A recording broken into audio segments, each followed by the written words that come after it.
वास्तव में आज के समय में जिसे हम लोग विकास कहते हैं वो विकास नहीं बल्कि भैया विनाश है। हमारे पुरी के शंकराचार्य भगवान कहते भैया ये विकास, हम विकास की ओर नहीं बल्कि हम लोग अपने विनाश की ओर जा रहे हैं। जितना जीने का अधिकार हम लोगों को है इतना ही जीने का अधिकार एक वृक्ष को भी है, एक पशु को भी है, एक पक्षी को भी है और एक चींटी को भी है। हमारे उस परमात्मा के नजर में जितना महत्व हमारा है उतना ही महत्व एक चींटी का भी है, एक पशु का भी है, एक पक्षी का भी है और एक वृक्ष का भी है। पर हम लोग अपने स्वार्थ के कारण जंगलों को काटते जा रहे हैं।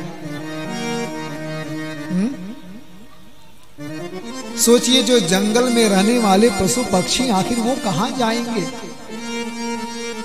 हम लोग कहते हैं कि बहुत सारे पशु सड़कों पे घूम रहे हैं, यहां वहां घूम रहे हैं। अरे भैया उनके जंगल को तो आपने ही काटा है, उनके जंगल को काट करके आपने ही तो बस्ती बनाई है, आपने ही तो नगर बसाया है। बेचारे जो जंगल में रहने वाले पशु पक्षी थे अब जाए तो जाए कहां?